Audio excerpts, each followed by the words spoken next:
अस्सलाम वालेकुम नाजरीन, ड्रामा से तुम बिन कैसे जिए के नेक्स्ट एपिसोड में आप देखेंगे अदील जो कि अपनी माँ और बहन को ना समझा पाया और ना ही उनसे बहस में जीत सका है। उसके वालिद सारी जिंदगी नहीं जीत सके तो ये अदील क्या उखाड़ लेगा। ऐसे में वालिद फाइल बनवा कर आते हैं, जो कुछ ज़ारा के नाम लिखना है करना है वो ऑफिशियली उसके नाम कर देते हैं। अदील को कमरे में बुलाकर ये बता दिया और अब अदील फाइल लेकर आता है अपने ससुराल और वो फाइल अपने ससुर को देता है। ज़ारा जिम्मेदारी है मेरी, वो निकाह में है मेरे और मैं अपनी अम्मी और बहन को भी नहीं छोड़ सकता।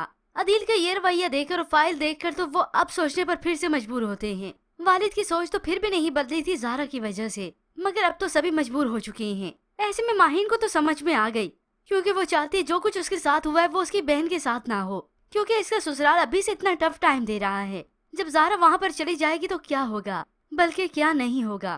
तभी वो समझाती है मजबूरी में ना तो रिश्ते बनते हैं और ना ही निभाए जाते हैं। यूं अदील यहाँ पर आ तो गया, अब इसके बाद वो ज़ारा को भी पूरा यकीन दिलाता है कि मैं उसके साथ कभी नहीं छोड़ूंगा। इस दुनिया में हमें कोई भी जुदा नहीं कर सकता सिवाय मौत के। ये सुनते ही ज़ारा अदील के मुंह पर फौरन से हाथ रखती है कि वो ऐसा तो ना कहे। अब यहाँ पर अदनान मियाँ जो हर फसाद की जड़ है, बल्कि दूसरों के मामलात में टांग अड़ाना तो अच्छे से जानता है, उसी वक्त वो वीडियो भी बना लेता है।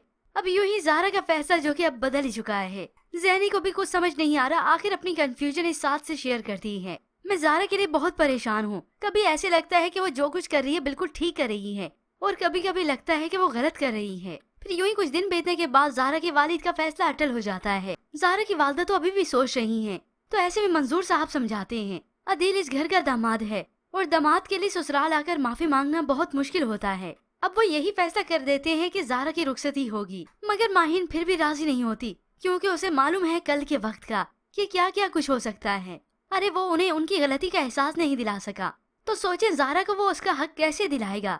माही ने अपने वालिद से भी बात की, बस वालिद ने तो समझा दिया। अब यूं ही जैसे कैसे करके बिल आखिर ज़ारा की रुखसती हो ही जाएगी अदील से, और वहाँ पर माहम खुश होती है।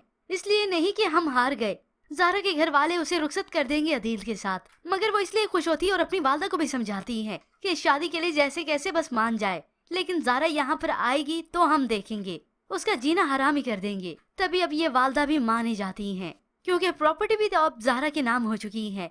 तो भला ये लोग कैसे चाहेंगे कि प्रॉपर्टी ज़ारा के नाम हो जाए और ये तलाक ले ले।